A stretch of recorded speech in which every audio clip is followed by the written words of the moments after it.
You're watching Swipe. On the show this week, no longer just a game, virtual reality hits Hollywood. Meet the lifelike robots turning heads in Tokyo. Here we glow why cycling at night could be about to get safer. And we go beyond Earth in this week's Games Review. Hello and welcome to Swipe from here, the BFI IMAX in London, where this week we're finding out how virtual reality could transform the movie business. Here's Angela.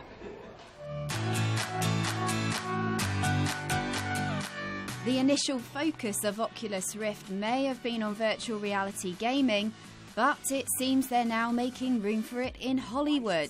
There's something in your house, Thomas. There's something in your house. Why are you... The Banshee Chapter is a horror film out just in time for an immersive Halloween scare. And it's also the first feature-length flick to use Oculus hardware. Produced by Star Trek actor Zachary Quinto, its makers have teamed up with virtual reality experts to give the film a VR overhaul, creating software that gives the viewer the sensation of being inside the film. It's an exciting time. I think we're at the stage where we're going to try this out maybe on not so well-known films at the moment that have so much hype, just to see how audiences take to it. And I think it's a clever strategy.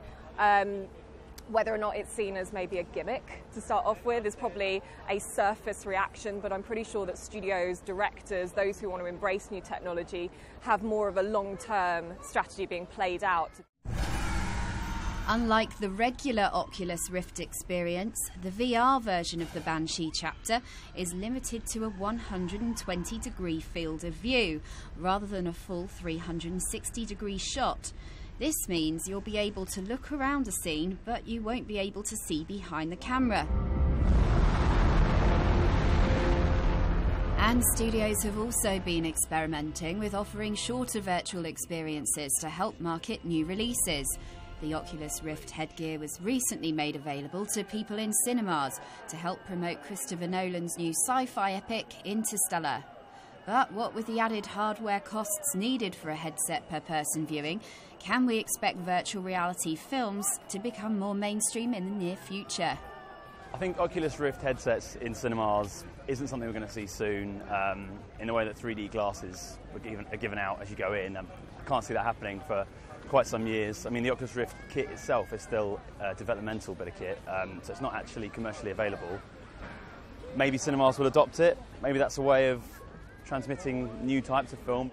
So if you're hoping for a dose of virtual reality along with your popcorn and pick-a-mix, you'll have to wait. The personal headsets are yet to hit the shelves, and filmmakers are still dabbling with the idea of including it in the final cut. We're here. Angela Barnes, Sky News.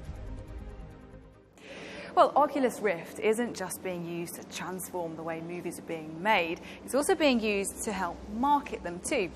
Now, as part of promotions for the new sci-fi Interstellar movie, here at the BFI IMAX, they've been letting people have a go at what it's like to be on board the Endurance spacecraft, which is featured in the movie. And now I'm about to have a go too.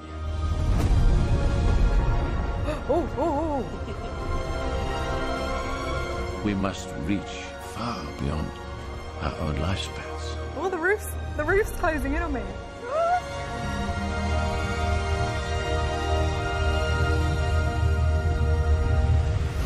Oh, wow. I can see everything behind me as well.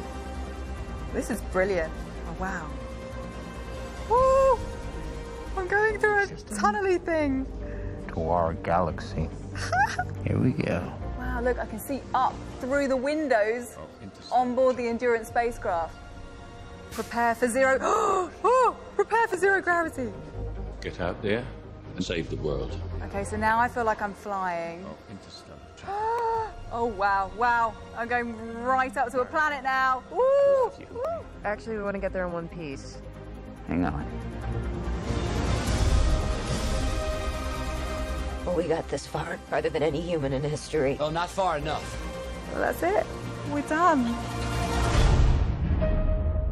That was so much fun. If that's the future of cinema, it's going to be fantastic, and I'm really looking forward to it. It was far more real than I ever imagined virtual reality could be. I recommend it. You're watching Swipe. Later on, you've heard of driverless cars. What about flying ones? That and the rest of the week's best tech news. But first, everyone loves robots, so where better to go and see them than the robot capital of the world, Japan. Chloe's been taking a look at some of the wonderful creations at Tokyo Designers Week. You guys look cool, she says. This may look like a person, but is in fact a robot called Asuna. She's a humanoid android capable of intricate facial expressions. The company behind her say they're calling her an everlasting girl. She moves like a human and the texture is very like real skin. She looks like a real one. First I thought she was human, but I soon figured out she wasn't. More than 1,300 designers, architects, musicians and artists took part in the Tokyo Design Expo, but it was the robots that stole the limelight, especially the musical ones. This choir of robot singers, called the Sea Moons, performed their very own mechanical harmony using artificial lungs. Others played guitar chords. And some clapped on demand. But not everyone understood the point of them. I don't get the artistic concept. I guess the people who made them have a talent that I don't possess. The exhibition has been going for nearly 30 years. It started in small tents of affiliated shops, but this year has been given a new name to reflect its growth.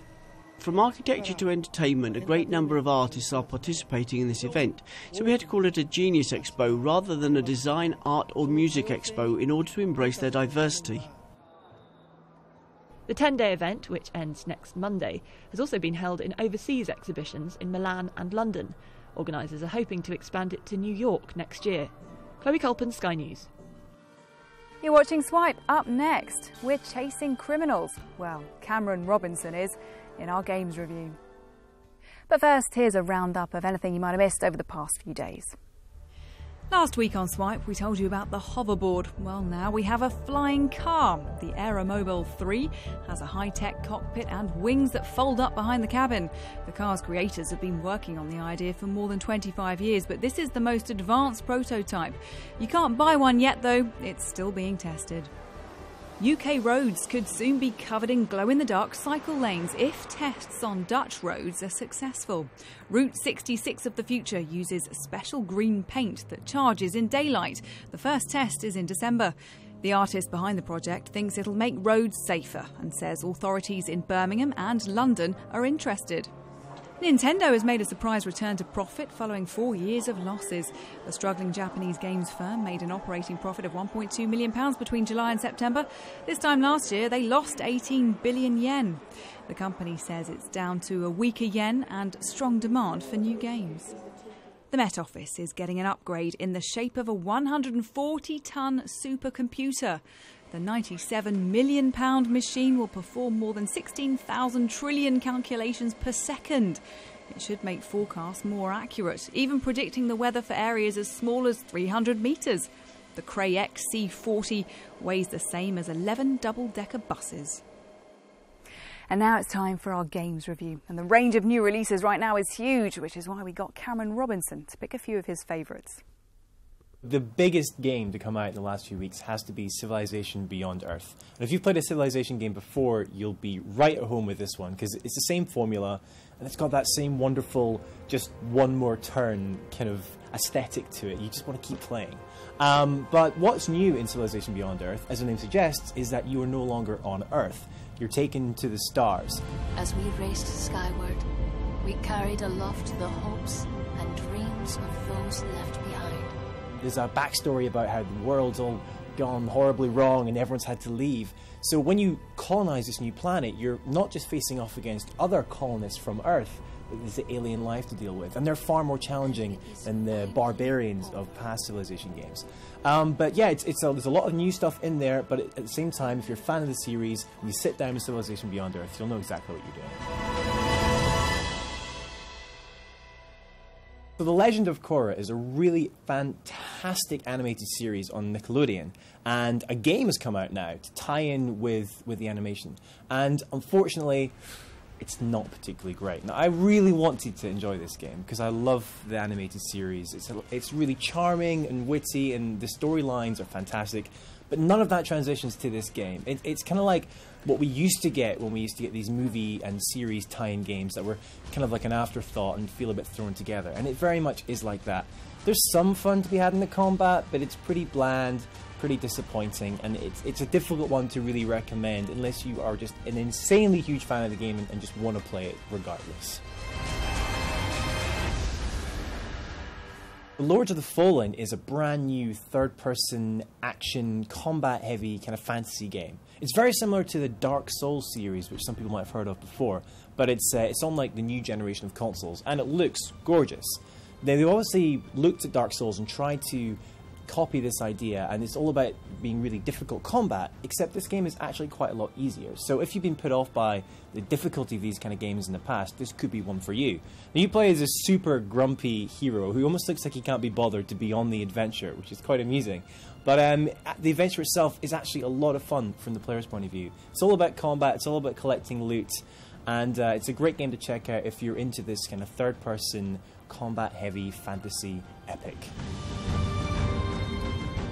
So The Detail is a game that's come out this week on Steam. So that's on the PC and Mac, and also a Linux, if you've got a Linux machine as well. And this is really interesting. It's like a film noir-esque point-and-click crime thriller. And while the story is a bit hackneyed, like, you know, you play a grizzled cop who will do anything to get results, and you spend I spent the very beginning of the scene like smashing some guy's head on the table to get answers out of him, which of course is wildly inappropriate for a policeman to do. But it's that kind of story. So if you like games like The Walking Dead, it's very, very similar. It's obviously riding that wave of popularity. I would say the art is not quite as good as what you might have seen with those games. There's a lot to be had here, so if you like the sound of a crime point and click, then you should definitely check it out. Well, that's it for this week, but don't forget you can stay up to date with all the latest tech stories on Sky News for iPad, our smartphone apps and skynews.com. I'll see you again next time. Bye-bye.